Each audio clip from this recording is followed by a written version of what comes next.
Hi guys, and welcome back to yet another review. This time around the focus will be on 3 IEMs from ND, but also this will be included in the series of the forgotten ones, this time around part 4. Anyway, ND is a brand which falls along the lines of products like from KZ, CCA, TRN, CVJ, that kind of vibe. And I've got 3 products here from them. I've got here the ZR, which is this box here on the bottom, which is a single DD. I've got here the NICE, which is a 1+1, and I've got here the X12, which is a 1+5.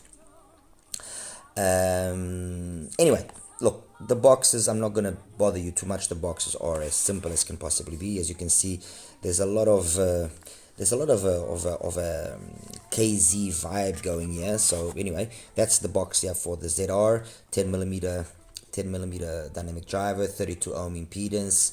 I'll show you the actual IEM in a minute. This is the box for the NICE.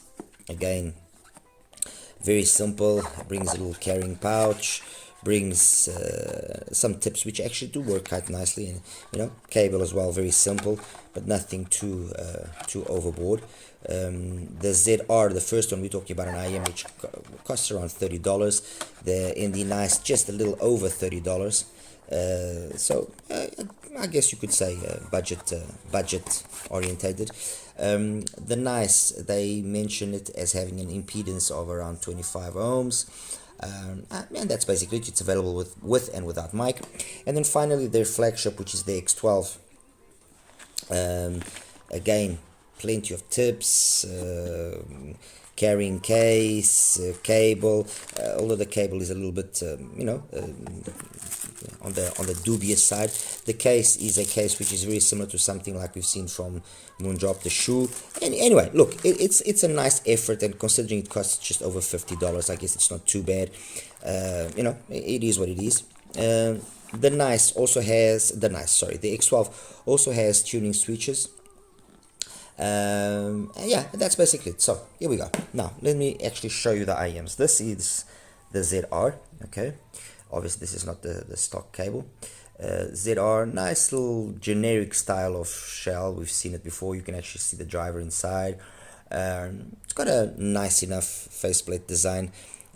Kind of reminds me a little bit of the stuff that we see from QKZ, but anyway, it is what it is. Okay. The NICE, again, a plastic shell with a nicer faceplate. This is an open back design. I've actually removed the faceplate on one of these drivers because, well, not because of any special reason. It was loose when I introduced the cable. It actually came off slightly, and then I actually took it all the way out and then glued it back in. So this is actually an open back IEM, which is quite nice. 1+1, the BA sits on the nozzle. Okay, and then the X12, which is their flagship, again not using the stock cable. This is an ISN audio cable. Although it's a metal shell, it's a very light metal shell, so I don't know, I guess this is maybe a very thin metal shell. The tuning switches there, as you can see. There's also an IEMs, there's also a BA sitting there in the nozzle, and then the other 4 are actually in the shell itself. The tuning switches, what they basically do is they affect the energy level of the mids, upper mids, and treble. That's in essence what they do. They don't really change much or at all the bass. Anyway, let me just quickly just wind these up again here so it's nice and neat, so that we can begin talking about what we want to know, which is what is the sound like, what can we expect, and that's that. Okay, as you can see, I've selected here a few other IEMs. I could have selected more IEMs to compare with the NICE and with the X12, but I've just selected one for each. I've selected the ZS10 Pro 2, and I've selected the ZS10 Pro 2 to compare with these two here. That a 1+1 and that a 1+4, and then with to kind of position here the ZR, I've gone and fetched a few IEMs, some of them which are become a little bit forgotten.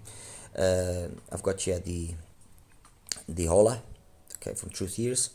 I've got here the Tanstrom 1. I've got here the CCZ BC02. I've got here the Escort Venus. On the top there, I've got the Celeste Wyvern, and then I've got the two TRN conch. One is stock and the other one is being modified by me. I should also mention that this BC02 that is here is also modified. So of the IEMs that are here, the ones that are absolutely stock is the one conch, the Wyvern, the Escort Venus, the the HOLA. Those are fully stock. This has been retuned by me, and that's also a retune that I did. And well, the ZR also, I retuned it. And why did I retune the ZR? Well, because the ZR, first of all, what was in the nozzle was just a grill. There was no tuning, nothing. It was, it was very peaky.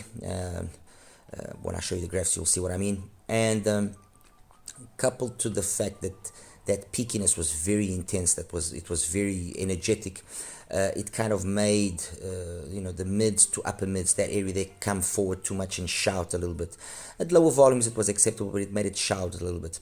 The extension of the treble is not great either in its stock format or in its now modified format. However, I've preferred it, and I prefer it in its modified format, and I'm actually modifying a second set, trying to improve it even further, because I do see potential in this driver. The driver that's here actually in the ZR is not a bad driver. Well, at least I don't consider it a bad driver. I think its biggest issue is that it lacks a little bit more of extension in the upper mids and treble. But anyway, what I will be saying about it is on it by being modified, because in its stock format, considering that it costs roughly $30 and it's tuned in the manner which it is tuned, which is very 2017 kind of tuning, this is no, it doesn't get a wreck from me. Forget it. Now, modified as it is, and if you do get it at a really crazy deal, really crazy price, and you like tinkering, then I think it's something that you could consider buying for the sake of playing around with it, because it will actually give you an interesting sound. It's a warmer type of sound. As I mentioned, it's not a very energetic type of sound up top, but the balance that I've been able to obtain from it being retuned, and basically I just dampened the nozzle, is actually quite interesting, and it brings and gives us a sound which is, it's not going to be maybe a sound which is going to please treble heads, but for those that, for example, like a little bit of rock and don't want that shoutiness or that aggressiveness that sometimes is in the recordings, I think this will do really good. So what do we have here in this modified ZR? We've got a nice bass, a really nice bass, more prominent in its mid bass attack than necessarily its sub bass, but nice bass, nicely executed. It's nice and clean. It's reasonably fast. Reasonably textured and detailed. Mids, male vocals, especially very nice. The female vocals, because of that energy which is slightly subdued, they're a little bit more laid back, but that doesn't mean that they're all boring or undetailed. No, they still got nice detail. It's a very easy to listen IEM. Okay, it's a very easy to listen IEM. The good thing is, because it doesn't have a lot of treble up top, it doesn't shout or anything. I will say that I do prefer it with these wide bore BGVP tips. It does help bring out a little bit more detail up top, and that's how I would use it. Now, compared then here with these IEMs, or not really compared, but positioning it with these IEMs. Well, the HOLA is one of those IEMs that I think is just, as many others, been forgotten about. It's a great little IEM. It's got a really nice build. It's got a really nice tune. It's got a tune which is very much reminiscent of the tune of, for example, the RTR2, the Puller PA02, that kind of PA01, sorry, that kind of vibe of tuning, which means it's got that very easy, smooth listen, with great extension up top. It's a nice IEM. It is really a nice IEM, and you know it's like I said, it's a victim of the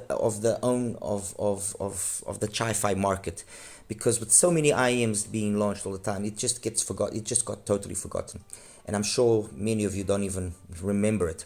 But like I said, it's an IEM which falls along the lines of the RTR2, the PA01, that kind of vibe of tuning, that very relaxed, smooth tuning, okay?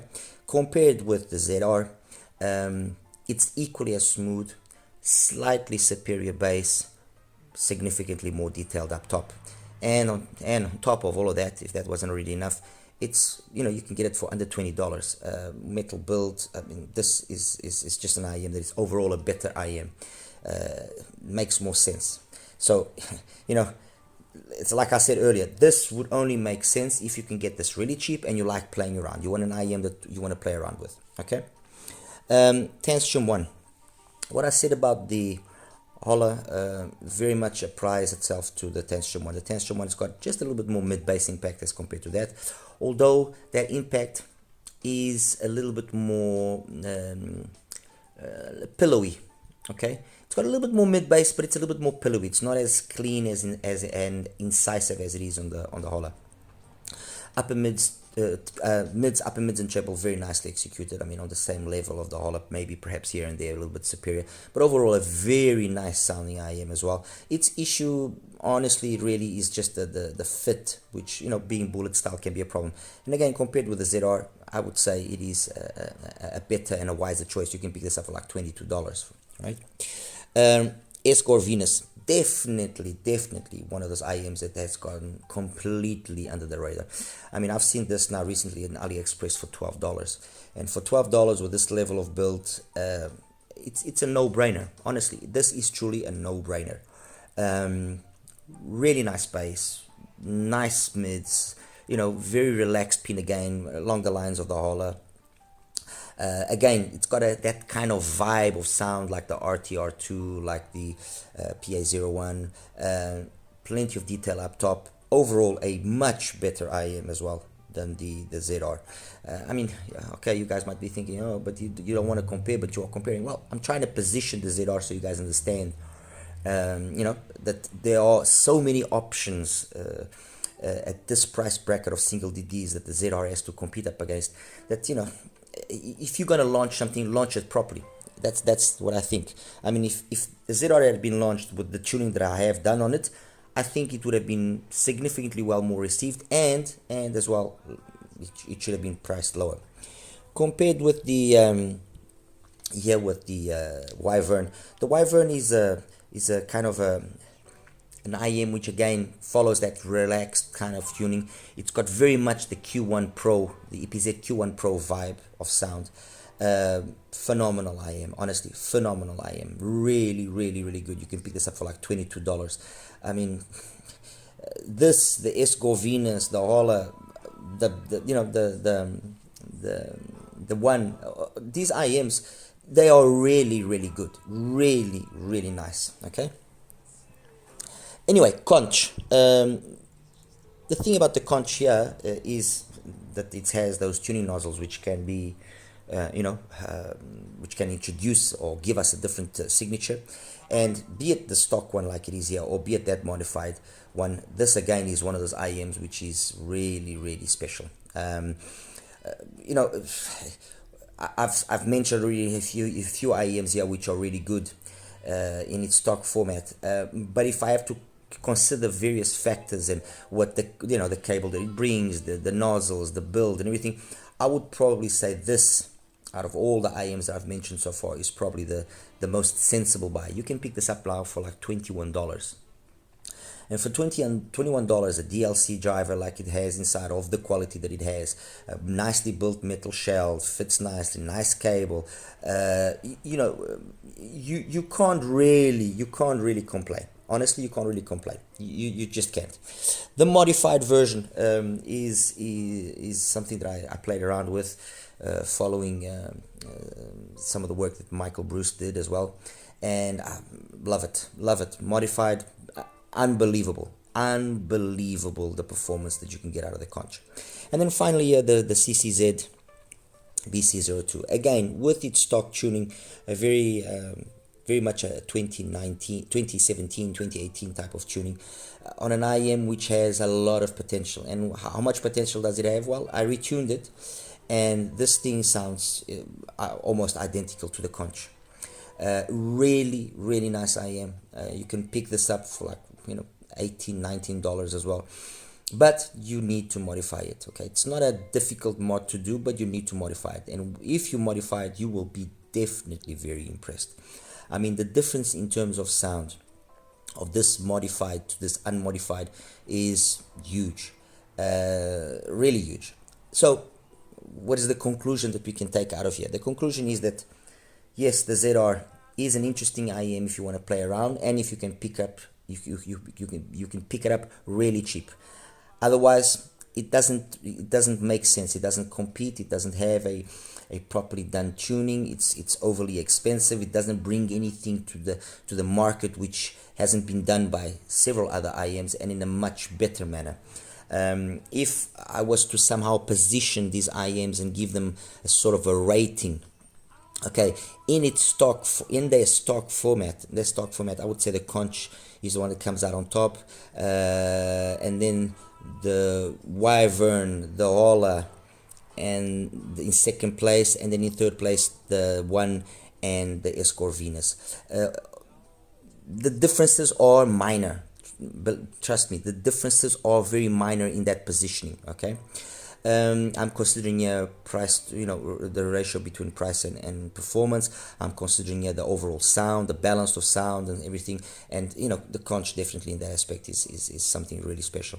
And then the Wyvern as well, really nice IEM, a truly nice IEM, very much that, like I said, that EPZ-Q1 Pro style of tuning. Modified, the BC02 is an absolute beast. I would take the BC02 modified over the Escort, over the Wyvern, over the HOLA, over the One.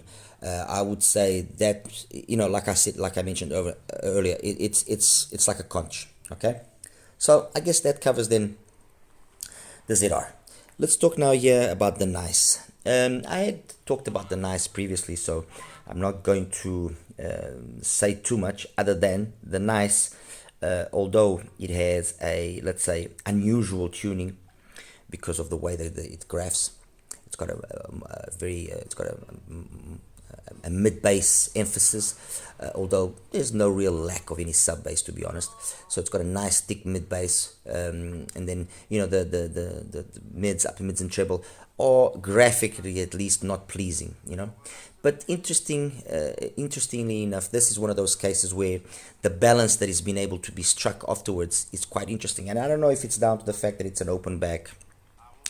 All I do know is that it sounds really nice. So that apparent bloatiness of the mid bass isn't translated into an audible perception in that, oh no, it's too thick, and no. And I think it's down, like I said, to the fact that it's an open back. It plays really nice. It is a really nice sounding IEM, and I think once again, it's a victim of the market. People have just forgotten about it. Compared with the ZSN Pro 2, they are two totally different IEMs. I mean, the ZSN Pro 2 will probably be the IEM that might satisfy the majority of people. It's a fantastic IEM, plays really well. I recently reviewed it, love it. I mean, for the $17 that it costs, you can't go wrong. I mean, it's half the price of the NICE. That's the reality. But I would say that these two are very interesting side grades to each other. That there with a more, let's consider it more harmonish V kind of signature. This one with a more, you could say to a certain extent, a more W type of signature. But either one of them does what they're supposed to do really well. I mean, the bass here, like I said, it's a nice, clean, full bass. Gives male vocals that nice energy that it's supposed to have. Female vocals, however, are not penalized by that. Instruments, the fine timbre and tonality here is really good. I mean, it's at least for my style and for my liking. And then the extension up top, although the BA is sitting in the nozzle, it didn't bug me, it didn't shout, it didn't. I guess as well, it's down to the fact that it does have that energy there from the mid bass coming from behind that helps maybe camouflage a little bit of that possible excess that can happen. The truth is very simple. It's a really nice sounding IEM, and of the two offerings thus far, the one that makes sense, especially because I didn't even have to modify it, it really is a nice sounding IEM. And finally, yeah, the X12, the top of the line. Like I mentioned, the X12's got these tuning switches, and what they basically do, I've got them all in the 111 position, and what they basically do is change the level of energy for the mids, upper mids, and treble. I've left it in the 111 position, which is the position which attenuates the most that part of the frequency range, but I've also retuned it because in its stock format, not tuned, this is a little bit of a mess. The BAs and the BA timbre is very prominent. It's not a nice IEM to listen to other than at lower volumes, because then everything just doesn't scale properly and it just becomes very in your face. Okay, now modified with that slight mod that I did here, which is basically a retuning of the nozzle, nothing else, and in the setting that I have it, which is the most attenuated setting, the sound is actually quite nice, and the sound is somewhat reminiscent to the sound of the ZS10 Pro 2 in the all switches position on. And what do I mean by that? I mean that it's got very much the same sort of bass as we get there, same sort of bass, energy, texture, cleanliness, dynamics, everything very similar. And then it's in the mids and upper mids and treble where you see the differences, where the ZS10 Pro edges out a few more or more often the X12 in being more detailed, more resolving, cleaner, more balanced out in the in the way that the male and the female vocals come out. I am assuming, because of the fact that this has got 4 BAs handling the mids and 1 handling the highs, that because you have 4 BAs here handling the mids, that is the reason why in terms of the mids to upper mids, this sounds a little bit more, I would say maybe the word is artificial, the correct word, than the ZS10 Pro 2. The ZS10 Pro 2 has got a more natural, more organic, more realistic tonality to it, while this one sounds a little bit more fake, more colored. It's not unpleasant, mind you, not unpleasant, but that does it better. Now, in stock format, one versus the other, the ZS10 without question is the better option. In its modified, one versus the other, the difference becomes less, but still the ZS10 is the better IEM. Okay, so not wanting to sound like I'm trying to bring down any ND. No, I'm not in any way trying to bring down ND. You can see that there was some effort placed in terms of wanting the product to look good. I think that they maybe were a little bit rushed in the tuning, and they didn't understand well what the market is looking for, and that translated itself to IEMs which in their stock format, this one, the ZR and the X12, have a tuning which is not very pleasant, and it's going to be fatiguing and tiresome. Modified, that there, okay, does become acceptable, but still modified, it barely manages to trade blows with what is available from the market. This modified does become a significantly better IEM, I'm not going to deny. I mean, if I was to compare this with, let's say, the original ZS10, I would say yes, this makes more sense. But if I was to compare this, for example, with something like the ZS10 Pro X or the ST5 or no, even modified, it is not able to really cause concern or be a reason for concern to those IEMs, and that's why I only basically had it here with the ZS10 Pro 2, because 1+4, this is 1+5, very similar configuration, but it is a better IM overall. I mean, I didn't even bother in bringing out the Rhapsody because it would also be the same situation. The Rhapsody is a superior IM to the X12. I think that had they maybe maybe tuned it the way I've done and maybe just tried to polish up a few things here and there, which I could have done, but that involves I tried by modding it.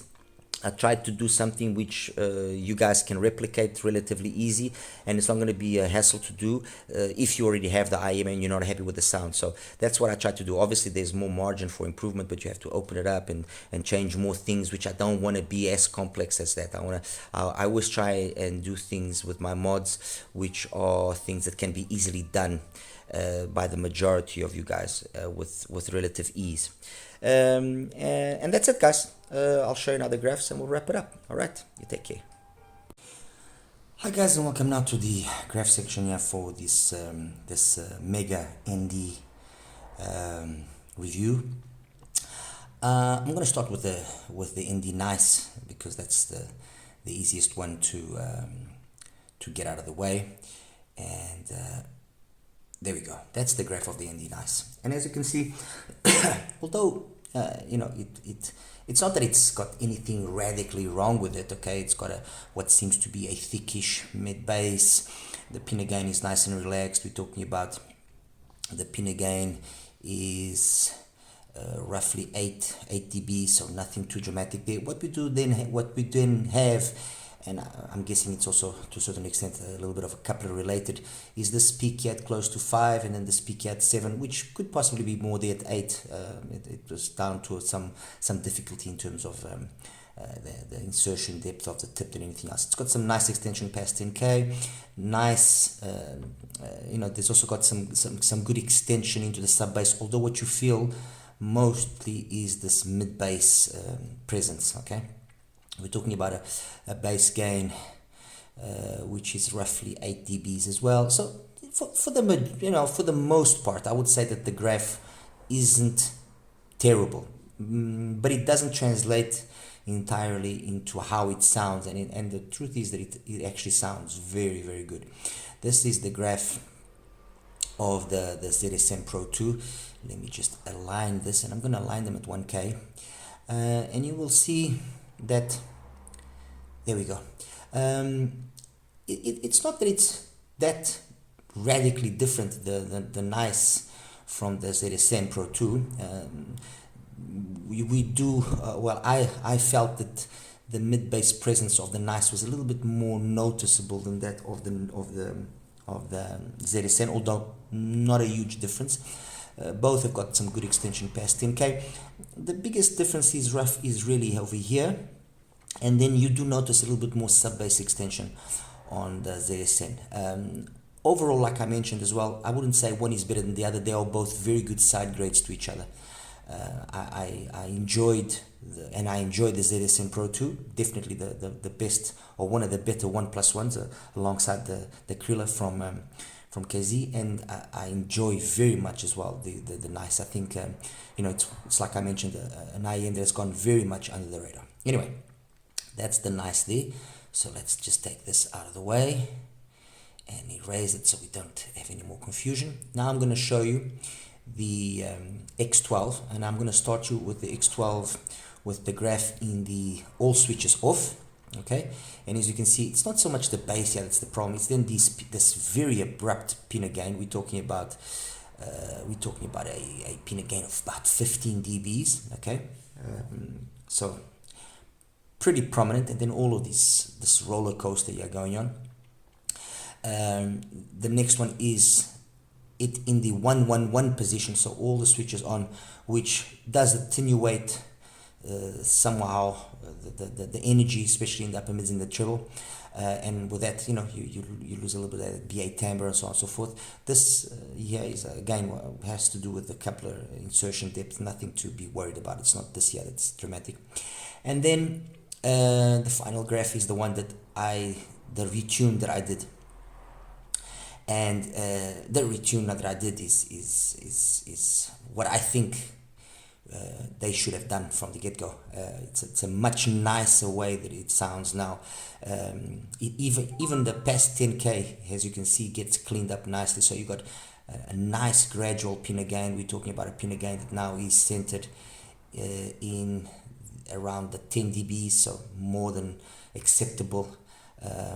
Peaks at about 4k and then starts dropping off, couple related peak, extension past 10k. This actually, like I said, this actually sounds really, really good. Okay, really good. But you know, there's an IEM in this price range which goes by the name of the ZS10 Pro 2, which is the graph that I'm going to be putting up now, and I'm going to just align them. And the ZS10 Pro 2, although you can see that the similarities are actually quite impressive.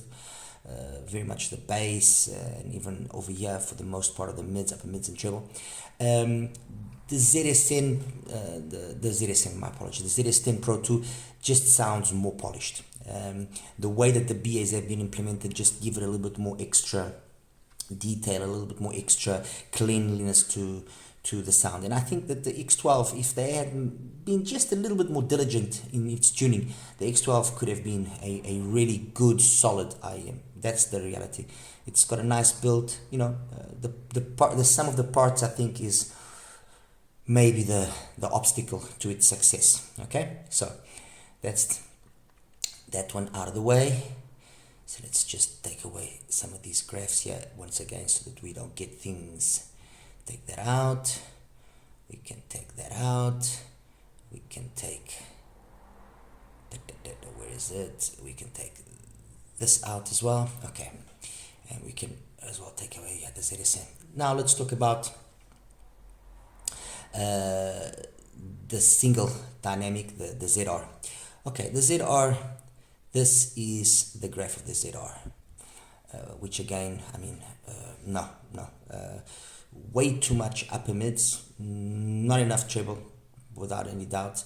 The bass is not bad. It's not bad. It's actually, the bass is, it's actually pretty nicely done. So that's not the problem there. It's just excessive. I mean, we're talking again a pinna gain of 14 dBs almost, with a big disparity between the mids and then the bass. I mean, we're talking about a difference between the top of the bass, 77 to 84, 7 dBs. Okay, very noticeable. So again, once again, I decided to give her a little bit of my own little personal touch, and I came up with this using the narrow bore tips, which again I think is a much more pleasant tuning, and with it I actually was able to get a little bit more extra energy of the treble here, surprisingly.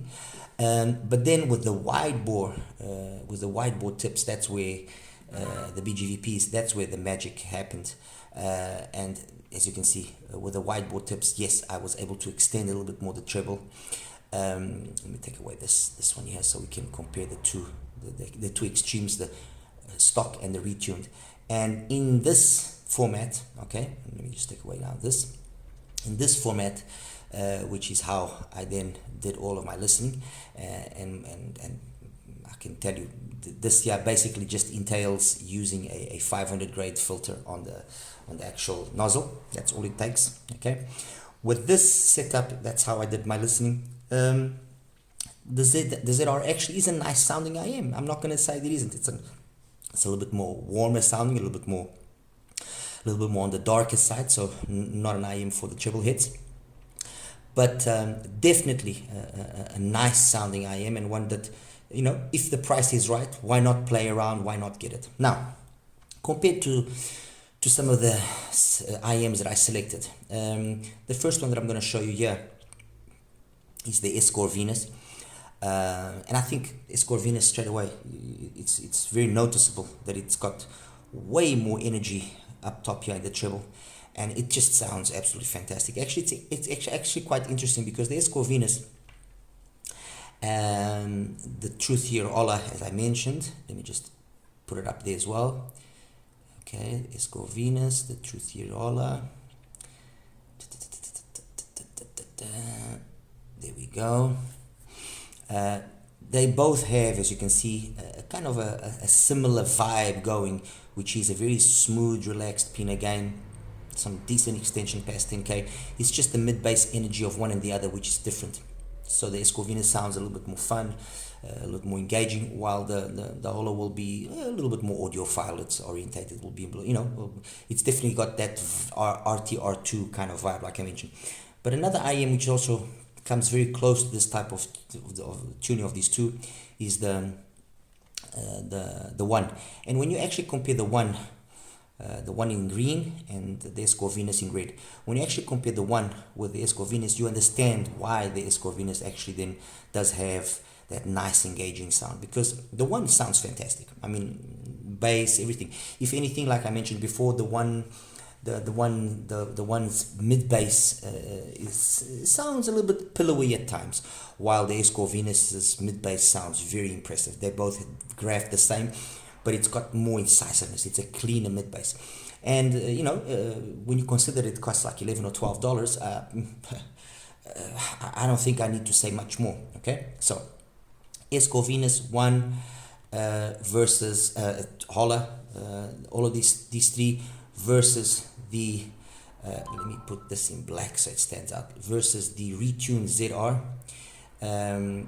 The main difference here really is not so much in the bass, because you can see that the bass of the ZR retuned is along the lines of the bass of the one and of the X12. It's the biggest difference is here in the treble, where definitely the darkest sounding one, although by looking at the graph you wouldn't have that perception, is the ZR. Okay, moving forward, let me just take away some of these. Moving forward, compared to the TRN conch, which is where are we? Oh, there we go, number 18 exactly. Compared to the conch, this is the conch. Let me now just align them, and you can see that the conch, bass wise, kind of, yes, graphs very similar to the ZR, and the ZR's got very good bass. It's then how the way that this whole area of the upper mid and treble is executed on the conch which makes it stand out. I mean, the conch is absolutely fantastic. It is really, really good, and at $21, I mean, you can't really complain. You can't really complain. Let me see if what I'm missing. Yeah, yes, the Celeste Wyvern. Let me also put up the Celeste Wyvern here so you guys can see how that stacks up.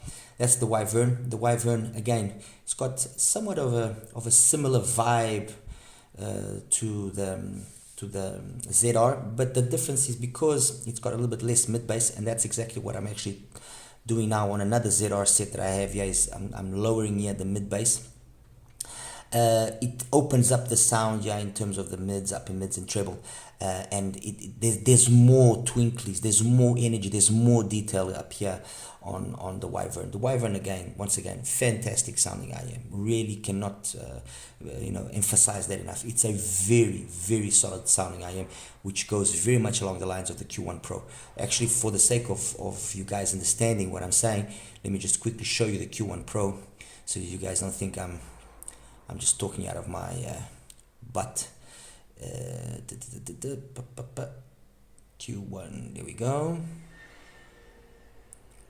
Q1 Pro, Q1 Pro, Q1 Pro. I believe it's this one. Yes, there we go. So let me just take away here quickly this, and I'll just align the Q1 Pro with the Wyvern. And what do you know? What do you know? Look how similar they are. Okay, I mean, seriously, even this difference here is it's noticeable on some songs, but it's very, very similar how close the Q1 and the Q1 Pro are. Okay, so that's can go out. The X12, let me just quickly put it up here again. No, sorry, not the X12. My apologies.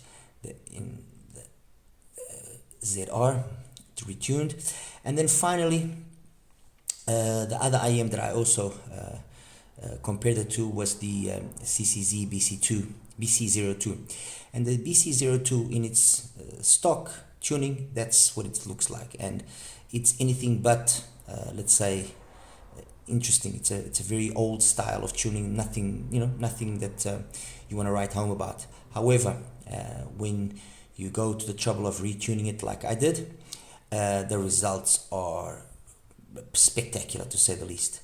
And that's the green line that you now see there. So stock versus retuned, okay, and now retuned versus the ZR. Absolutely fantastic. I mean, again, it's not so much here in the bass where you see the biggest difference with the ZR, it's how things are executed up top here. And you know, it is a very, very solid sounding IEM, the BC02, once it's modified. It's not a difficult mod to do. It entails opening up the shell. You have to put a damper on the back of the driver, and then you also have to put a damper, change the damper on the front of the actual driver, but it's not difficult to do. It's, you know, you just have to take your time doing it, and as I mentioned, the result is a result which is going to be very proximal to the conch. I've just placed the conch and BC02. I think it speaks for themselves. Let me just change the color of the conch to black so you guys can see. Conch and BC02 retuned, they are there. I mean, it's a fantastic. I mean, like I said, I opened the BC02 and the driver, and I've opened up several blondes. The driver looks very, very familiar to the blonde 03 driver. I mean, very, very familiar. I'm not saying it is, but it looks very familiar to that blonde 03 driver. Anyway, guys, I hope I was able to shed some light here on these three IEMs from ND. Like I said, the ZR, if you are able to find it at a really good price, why not? I mean, you know, give it a shot. You might actually enjoy its sound. And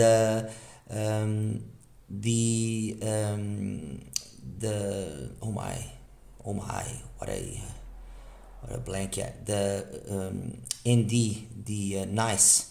Let me just get it here again. I had by mistake erased it already. The ND nice, definitely of the three, the one that sounds the best from in stock. It just sounds really, really good.